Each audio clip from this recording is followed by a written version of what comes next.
les vestiges de la grandeur. Au cœur de l'immensité bleue du Pacifique, un mystère insondable sommeille, dissimulé parmi les îles verdoyantes de l'archipel polynésien. Ici, la nature luxuriante côtoie les vestiges d'une civilisation oubliée, défiant les lois du temps et de la raison. Dressés dans leur majesté silencieuse, d'imposants mégalithes monolithiques percent le ciel, témoins muets d'un passé lointain. Leurs formes colossales, sculptées avec une précision saisissante, racontent une histoire que seuls les initiés peuvent déchiffrer. Chaque bloc de pierre semble avoir été taillé par des mains divines, défiant les lois de la gravité et de l'ingénierie primitive. Des routes pavées serpentent à travers les îles, reliant des cités englouties par la végétation opulente. Des canaux asséchés, autrefois artères vitales d'un empire florissant, attendent patiemment que leurs eaux soient à nouveau libérées. Et partout, des statues monumentales veillent, gardiens silencieux d'un savoir perdu dans les brumes du temps. Comment une telle splendeur a-t-elle pu émerger sur ces terres isolées, loin des grands centres de civilisation? Quelles mains habiles ont pu ériger ces merveilles architecturales, défiant les limites de la technologie de l'époque? Et surtout, que s'est-il passé pour que cette culture prospère sombre dans l'oubli, laissant derrière elle ces témoignages énigmatiques d'un âge révolu? Chers amis explorateurs, bonjour et bienvenue dans ce nouvel épisode dédié au continent perdu de Mu, là où l'homme a vu le jour pour la première fois. Dans les 2 épisodes précédents, nous avons vu les témoignages historiques d'autres peuples et civilisations, désormais de longue date disparus eux aussi, mais qui néanmoins gardent Mu dans leur mémoire. Dans cet épisode, nous nous plongerons dans les îles de Pacifique, à la recherche des vestiges et des témoignages de cette première civilisation humaine. Nous allons voir également comment cette culture primordiale a rayonné dans d'autres civilisations plus tardives, y compris dans l'Égypte antique, tout en apportant sa pierre à l'édifice religieux, culturel et historique de l'humanité postérieure à sa disparition. Si vous aimez la chaîne, n'oubliez pas de liker, commenter, partager et souscrire. Cela m'aide énormément à la croissance et à la production de contenus intéressants. De tout cœur, merci à vous tous qui soutenez à votre manière Tonique vers Discovery. Maintenant, allons-y, partons dans les îles reculées du Pacifique à la découverte de nos premiers ancêtres. Au cœur de l'immensité azurée du Pacifique Sud, à 3378 km des côtes sud-américaines, se dresse l'île de Pâques, joyau mystérieux de la Polynésie. Malgré sa superficie modeste de 118 km², cette terre recèle des trésors archéologiques d'une valeur inestimable, témoin muet d'une civilisation disparue. Ici, près de 550 colosses de pierre sculptées veillent, leurs visages austères défiant les assauts du temps. Ces moaïs, statues monumentales taillées dans la roche volcanique, sont les sentinelles silencieuses d'un passé enfoui. Chacune d'entre elles raconte une histoire oubliée, un chapitre d'une épopée grandiose perdue dans les limbes de l'histoire. Mais les moaïs ne sont que la partie émergée de l'iceberg. À leurs pieds, d'immenses plateformes de pierre taillées, hautes de 10 mètres et longues de 60 à 100 mètres, semblent attendre patiemment leur destination finale. Étaient-elles des bases pour d'autres statues colossales? Ou les vestiges d'une cité engloutie par les flots? Non loin de là, près des volcans éteints de Rano Raraku et Rano Kao, les ruines d'un temple antique émergent de la végétation luxuriante. Un quadrilatère de 30 mètres sur 7, au mur d'1,30 m de haut et d'1,50 m de large, semble avoir été érigé par des mains divines. Certaines pierres arborent des gravures mystérieuses, symboles sacrés d'une religion oubliée. Qui étaient ces bâtisseurs de l'ombre? Quelle civilisation prospère a pu laisser de tels chefs-d'œuvre architecturaux sur cette île isolée? Et surtout, que s'est-il passé pour que cette culture florissante sombre dans l'oubli, ne laissant que ses vestiges énigmatiques comme seuls témoins de son existence? Parmi les vestiges de l'île de Pâques, 27 tablettes de bois sculptées avec l'écriture « Rongo Rongo » subsistent, dernier témoin d'une civilisation autrefois florissante. Cette écriture est unique au monde, et seul un vieil indigène, gardien des secrets ancestraux, détenait la clé de ce mystérieux langage. C'est lui qui nous a légué les récits fascinants, gravés sur ces reliques d'un autre âge. La première tablette, intitulée « Les routes pavées », nous plonge dans un monde perdu où des chaussées parfaitement agencées serpentaient à travers l'île. Chaque pierre était taillée avec une précision saisissante, formant un damier sans défaut. Des arches végétales ombrageaient ces voies antiques, créant des tunnels de verdure où résonnaient les chants d'oiseaux désormais disparus. Mais c'est la seconde tablette, le Grand Roi, qui révèle l'ampleur insoupçonnée de cette civilisation oubliée. Selon ces inscriptions cryptiques, l'île de Pâques n'était qu'un fragment d'un vaste continent englouti, quadrillé d'un réseau routier d'une complexité défiant l'entendement.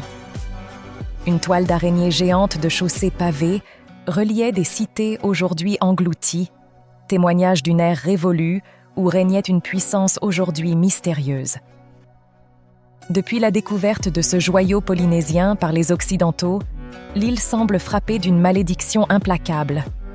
Une tragédie sans fin s'est abattue sur ses rivages, emportant avec elle les derniers secrets d'un peuple oublié. Que s'est-il réellement passé sur cette terre maudite? Quels cataclysmes ont pu anéantir une civilisation aussi avancée?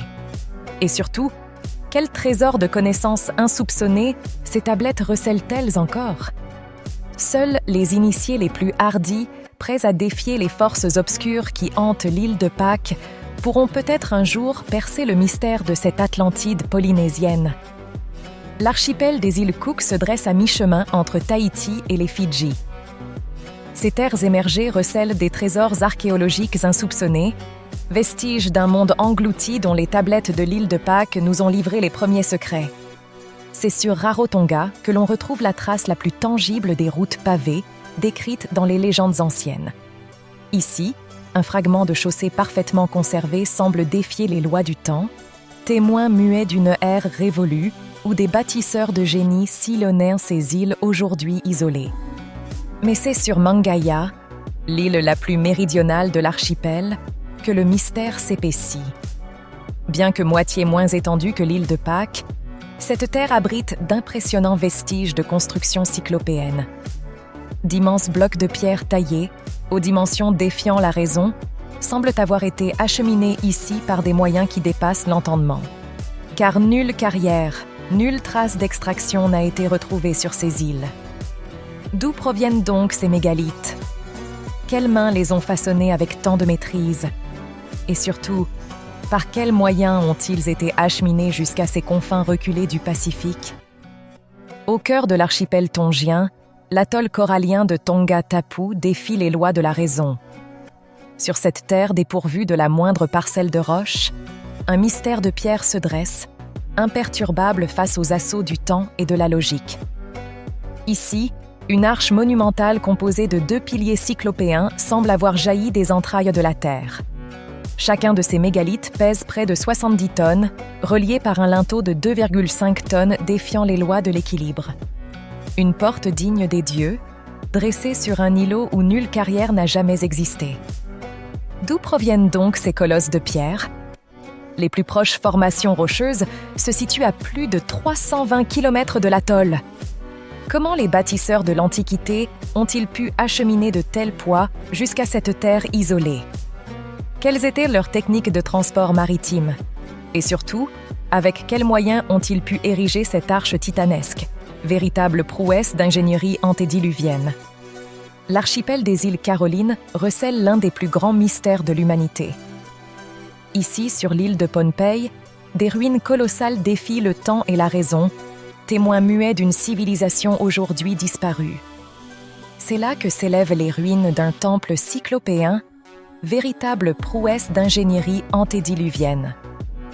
Un édifice de 100 mètres de long sur 20 mètres de large, aux murs épais d'1,50 m, qui se dressait encore en 1874 à 10 mètres de hauteur. Mais ce ne sont pas les dimensions titanesques de ce sanctuaire qui interpellent le plus. Ce sont les gravures qui ornent ses parois, des symboles sacrés d'une ancienne religion oubliée. Des glyphes mystérieux semblant narrer l'histoire d'un peuple aujourd'hui englouti dans les limbes du temps. À une 50aine de kilomètres de Hilo, sur la grande île d'Hawaï, un mystère architectural défie les lois du temps et de la raison. Ici, dressée sur une colline isolée, la ruine cyclopéenne de Kuki'i semble narrer l'histoire d'une civilisation oubliée, maîtresse dans l'art de façonner la pierre. À première vue, ce site n'a rien d'extraordinaire. Une simple éminence rocheuse dénuée de la moindre carrière à des kilomètres à la ronde. Et pourtant, son sommet aplani révèle les vestiges d'un temple antique d'une précision saisissante. 2 mégalithes monolithiques, distants d'une demi-douzaine de mètres, sont disposés selon un alignement est-ouest d'une rectitude absolue, défiant les lois de la géométrie. Autour d'eux, un vaste terre-plein jadis pavé de dalles de pierre taillées avec un soin méticuleux. Chaque bloc, poli sur toutes ses faces, s'emboîtait parfaitement avec les autres, formant un damier sans défaut. Mais ce n'est là que la partie émergée de l'iceberg. Car au flanc ouest de la colline, un escalier monumental de près de 100 mètres de haut serpentait jusqu'au sanctuaire, véritable prouesse d'ingénierie antédiluvienne. Qui étaient ces bâtisseurs de l'ombre? Quelle civilisation maîtrisait à ce point les techniques de construction pour ériger de tels édifices sur un promontoire isolé? Les théories les plus folles ont été avancées. Des descendants des légendaires peuples de Mu aux interventions extraterrestres. Au crépuscule des temps antédiluviens, alors que les premières lueurs de la civilisation naissaient sur Terre, une connaissance aujourd'hui perdue fleurissait parmi les peuples anciens. Des savoirs mystiques, des pouvoirs défiant les lois de la nature elle-même, étaient monnaie courante pour ces bâtisseurs de l'aube de l'humanité. Les récits légendaires et les tablettes gravées nous narrent les exploits de ces initiés d'un autre âge. La Bible elle-même évoque leurs prouesses, tout comme le Popol Vuh, codex sacré des Mayas. Ces adeptes des anciens mystères avaient la capacité de marcher sur les braises ardentes sans se consumer, un don que la science moderne peine à expliquer. Mais ces pouvoirs ne sont pas que des contes mythologiques.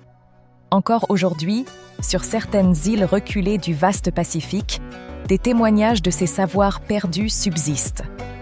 Aux îles Fidji et à Hawaï, des indigènes perpétuent l'antique rituel de la marche sur le feu, bravant les flammes avec une sérénité déconcertante. Et ce n'est pas tout. Il y a quelques années à peine, une découverte stupéfiante a été faite à Samoa.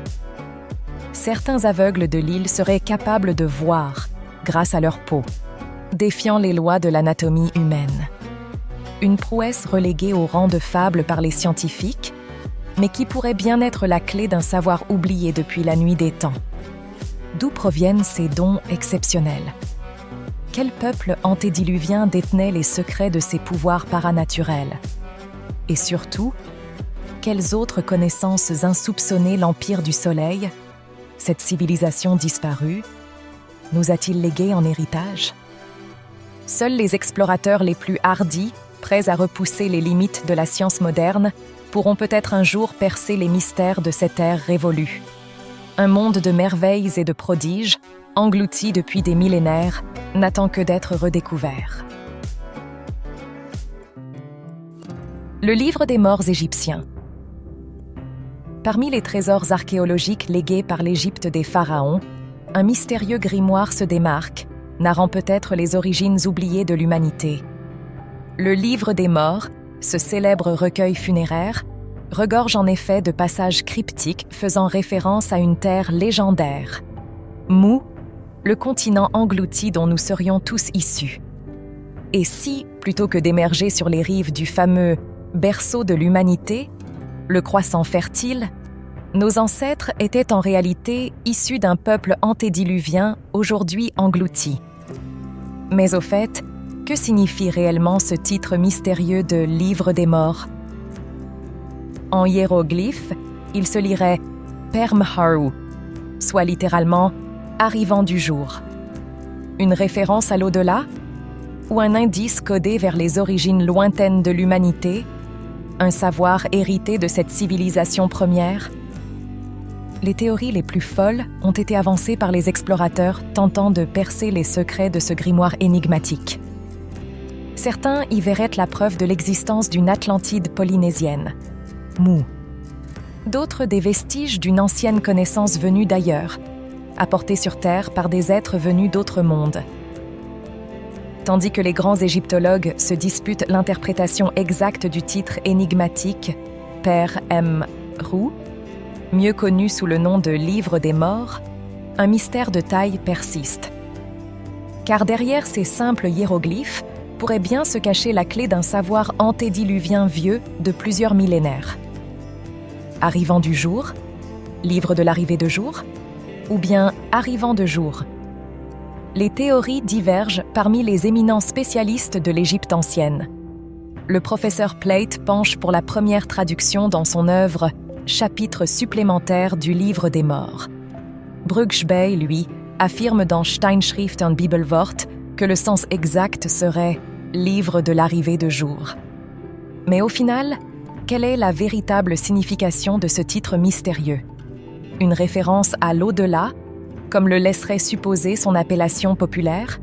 Ou bien un indice codé vers les origines lointaines de l'humanité, un savoir hérité de l'antique civilisation de Mu, le légendaire continent englouti? Depuis des siècles, les plus éminents égyptologues se perdent en conjectures sur la véritable signification du mystérieux livre des morts. Mais la clé de cette énigme millénaire réside peut-être dans la compréhension du sujet même de cet ouvrage énigmatique. Car derrière ces écritures symboliques se cacherait un hommage à la civilisation engloutie dont nous serions tous issus. Le livre des morts ne serait ni plus ni moins qu'un mémorial sacré dédié aux innombrables victimes de la destruction de Mu, la légendaire Atlantide polynésienne. Ces morts dont il est question ne seraient autres que les ancêtres des Égyptiens et par extension de l'humanité tout entière, engloutis lors du cataclysme ayant rayé de la carte cette métropole antédiluvienne.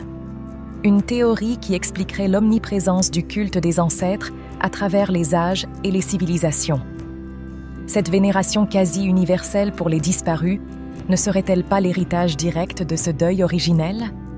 À l'instar de nos dépôts de fleurs sur les tombes de nos proches, ne rendrions-nous pas ainsi hommage à cette mère patrie engloutie dont nous serions les descendants?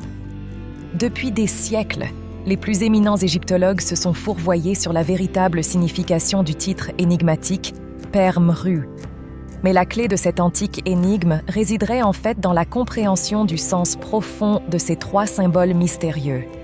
Car loin d'être de simples mots, ces hiéroglyphes formeraient un code sacré, une porte dérobée vers les origines oubliées de l'humanité. Père signifierait ainsi « s'en aller »,« parti », Haru, le jour.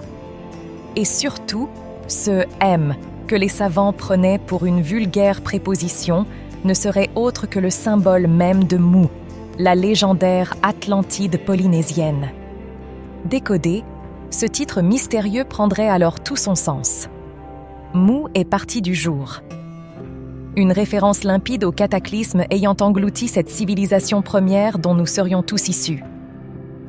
Le livre des morts deviendrait alors un mémorial sacré, perpétuant le souvenir des 64 millions d'âmes disparues lors de la destruction de Mu. De plus, les liens entre les anciens savoirs égyptiens et indiens seraient bien plus profonds qu'on ne le pense. On raconte qu'un groupe de prêtres Nacals, fuyant l'Inde antique, aurait traversé les mers pour apporter en Haute-Égypte les 7 écritures sacrées, fondement de leur religion et de leur science. Les premières versions du livre des morts n'auraient alors contenu que quelques chapitres, enrichis au fil des siècles, au gré des avancées de ce savoir occulte. À l'instar du Mahabharata hindou, passé de quelques pages à un immense grimoire. Après l'engloutissement de Mu, son site géographique ne fut plus qu'une région des ténèbres, symbolisée par un soleil sans rayons. Pourtant, les anciens Égyptiens semblaient avoir conservé un lien indéfectible avec cette mère patrie disparue, comme en témoigne ce passage énigmatique du livre des morts. Je suis un Égyptien de pure ascendance. Mes ancêtres venaient de Mu, l'empire du soleil, qui est aujourd'hui morte et disparue. un aveu à peine voilé des origines lointaines du peuple des pharaons, héritier direct de cette civilisation antédiluvienne engloutie. Mais ce n'est pas tout. Les traditions égyptiennes regorgeraient également de clés vers l'un des plus grands mystères de l'humanité, la réincarnation de l'âme. Car selon d'antiques tablettes orientales, les anciens auraient parfaitement compris les cycles de la vie et de la mort. Loin de s'éteindre, une force épuisée retournerait simplement à sa source pour s'y régénérer, en attente d'une nouvelle mission à accomplir. Et l'âme humaine, cette force suprême après la divinité, ne ferait pas exception. Ainsi, après chaque trépas, l'âme des défunts effectuerait un pèlerinage vers Mu, berceau de son incarnation originelle. Là, dans les terres de l'Ouest, elle attendrait sa renaissance dans un nouveau corps de chair. En Égypte même, deux cultes antiques divergeaient sur le chemin à emprunter pour rallier ces contrées de la réincarnation. En Basse-Égypte, on pensait que l'âme devait voguer vers l'Ouest, suivant la route de leurs ancêtres vers Mu. En Haute-Égypte, au contraire, on croyait qu'elle devait se diriger vers l'Est pour atteindre ce paradis céleste. Au cœur des terres mayas du Yucatan, du Guatemala et du Honduras, une forêt impénétrable dissimule des secrets vieux de plusieurs millénaires. Cette jungle luxuriante, loin d'être vierge, recouvre en réalité les vestiges d'une civilisation disparue, rayée de la carte par un cataclysme d'une ampleur insoupçonnée. Ici et là, d'imposantes ruines percent la canopée, témoins muets d'un âge révolu. Selon les traditions orales des Indiens Copans et Quiriguas, gardiens de cette jungle mystérieuse, ces mégalithes ne seraient que la partie émergée d'un immense continent englouti. Un pays d'au-delà autrefois prospère, aujourd'hui enseveli sous un océan de verdure inextricable. Mais que s'est-il réellement passé en ces lieux mystérieux? Les anciens parlent d'un déluge cataclysmique, de grands flots ayant englouti ces terres et décimé la quasi-totalité de leurs habitants. Un cataclysme d'une telle ampleur qu'il aurait à jamais rendu cette région invivable. Une théorie qui fait étrangement écho aux rites initiatiques des anciens Égyptiens, tels que décrits dans le célèbre « Livre des morts ». Ce passage énigmatique du chapitre 22 ne ferait-il pas référence à la destruction de cette région mésoaméricaine? Je viens, je fais ce que mon cœur désire en ce jour du feu, j'éteins les flammes dès qu'elles apparaissent. Les novices n'étaient-ils pas plongés symboliquement dans un abîme de feu pour commémorer le sort de leurs ancêtres engloutis? Et leur âme ne devait-elle pas rallier ces terres de l'Ouest pour renaître à nouveau? Des ruines mayas de Copan au Honduras aux cités englouties d'Opico et Siracamecalo au Salvador, en passant par les mégalithes de Quirigua au Guatemala, l'Amérique centrale regorge de vestiges d'une civilisation antédiluvienne aujourd'hui disparue. Partout, gravés dans la pierre, des symboles énigmatiques semblent narrer l'épopée d'un peuple légendaire.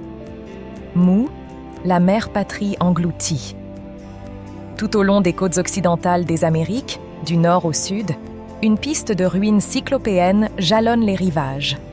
Des monuments mégalithiques vieux de plusieurs millénaires, érigés par des mains aujourd'hui réduites en poussière.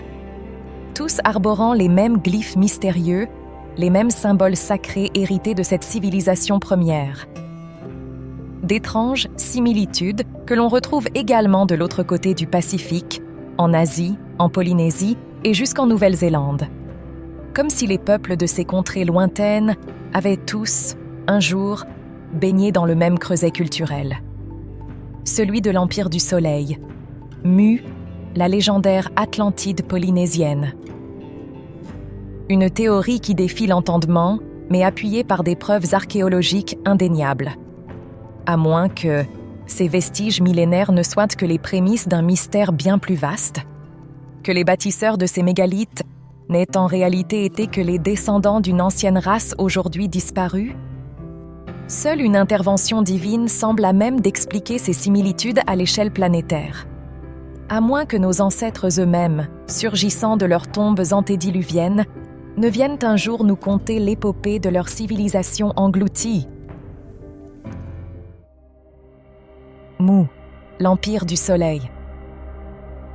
Depuis la nuit des temps, les plus grands souverains de l'Antiquité se sont parés d'un titre énigmatique, Fils du Soleil. Des pharaons d'Égypte aux empereurs mayas, en passant par les monarques asiatiques, tous se réclamaient de cette illustre filiation. Un mystère qui a longtemps défié les plus éminents historiographes, incapables d'en percer les origines. Mais la clé de cette énigme millénaire réside peut-être dans les vestiges d'une civilisation aujourd'hui engloutie. Mu, l'Empire du Soleil, berceau de l'humanité. Car selon d'anciennes traditions, cette métropole antédiluvienne aurait jadis régné sur les terres émergées du globe tout entier, ainsi que le confirme le célèbre Codex Cortesianus, décrivant Mu comme la chef des nations. À l'aube de cette ère révolue, lorsque Mu s'éleva au rang d'empire, ses dirigeants spirituels, les chefs hiératiques, furent élevés à la condition de véritables divinités vivantes. Représentants du divin sur terre, ils régnaient de droit sur les peuples de la mère patrie. Et quel symbole plus puissant que le soleil, cette étoile nourricière vénérée sous le nom de Ra, pour incarner la toute-puissance divine. Ainsi, lorsque les premiers monarques de Mu montèrent sur le trône, ils ne firent qu'endosser le rôle de roi des rois, hérité de ces lointains fils du soleil. Un titre qui, par la suite, se transmit de génération en génération, de colonie en colonie, jusqu'aux grands empires antiques qui nous sont familiers. Une filiation spirituelle vieille de plusieurs millénaires, remontant aux origines même de la civilisation humaine. Lorsque le chef hiératique de Mu fut choisi pour monter sur le trône de l'empire naissant, il endossa un titre pour le moins énigmatique, Ramu ou Soleil Mu. Un nom mystique faisant à la fois référence à l'astre solaire vénéré sous le nom de Ra et à la mère patrie elle-même.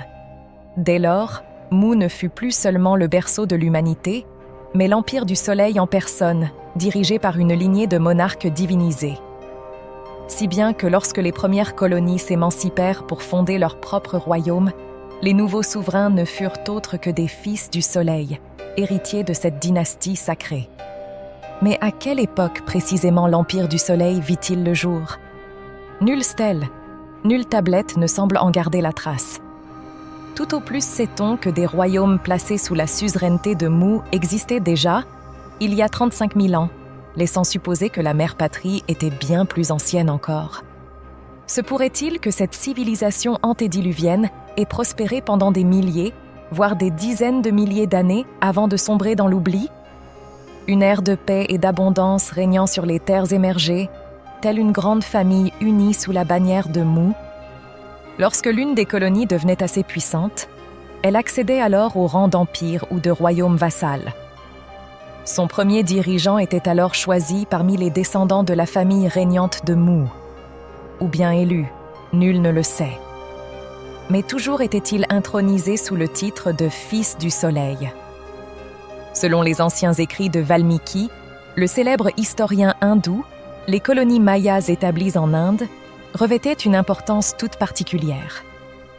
Lorsque l'une d'entre elles, installée dans le Décan, accéda au rang d'empire, son premier souverain prit un nom aux résonances mystiques, Rama, ou Soleil levant en langue sacrée. Son emblème? Le disque solaire jaillissant à l'horizon, symbole d'un nouveau jour, d'un renouveau. Un glyphe cosmique chargé de sens pour ce monarque autoproclamé Fils du Soleil, héritier de la dynastie régnante de Mu. On raconte d'ailleurs que les Maharajas d'Udaipur seraient les descendants directs de ce Rama. Si tel était le cas, leurs racines plongeraient à plus de 30 000 ans dans le passé, faisant d'eux la plus ancienne lignée royale du monde. Un lien indéfectible avec la mère patrie engloutie dont ils seraient les héritiers spirituels. Mais ce symbolisme du soleil levant ne s'arrête pas aux frontières de l'antique Indostane. Son image se retrouve sur les armoiries de nombreux peuples à travers les âges, du Japon féodal à la Perse antique, en passant par les républiques centra-américaines. Partout, ce glyphe solaire semble évoquer un renouveau, une nouvelle ère de prospérité sous la bienveillante protection de l'astre divin. Pourtant, Après l'engloutissement de Mu, les représentations du soleil liées à la mère patrie adoptèrent une forme résolument différente. Là où le soleil levant symbolisait l'aube d'un nouveau règne, le soleil couchant, simple disque sans rayons, évoquait désormais la fin d'un cycle, le crépuscule d'une civilisation disparue à jamais. Un mystère insondable, vieux comme le monde, que seuls les initiés semblent en mesure de percer. Pendant des millénaires, les secrets de Mu, l'empire du soleil englouti, ont défié l'entendement des plus grands esprits. Mégalithes cyclopéens, vestiges de cités antédiluviennes, symboles mystiques inscrits dans la pierre. Autant d'énigmes qui ont nargué les explorateurs les plus intrépides. Des bas-reliefs gravés semblent y détailler d'antiques rituels ésotériques. Serait-il possible que les prêtres de Mu aient réussi l'exploit de transférer leurs connaissances dans un lointain futur? Un akashique record de pierre, destiné à transmettre aux générations à venir les clés de leur civilisation engloutie? Chers amis explorateurs, notre périple dans les temps les plus reculés de l'humanité prend fin aujourd'hui. Cependant, notre aventure continuera bientôt avec un nouvel épisode dans lequel nous allons investiguer sur l'âge de la civilisation de Mu ainsi que sur la première religion de l'homme, celle qui est à la base et a rayonné dans toutes les autres religions qui existent de nos jours. Entre-temps, portez-vous bien, likez, commentez, partagez et abonnez-vous pour aider la chaîne à se développer. À très bientôt. Bye bye.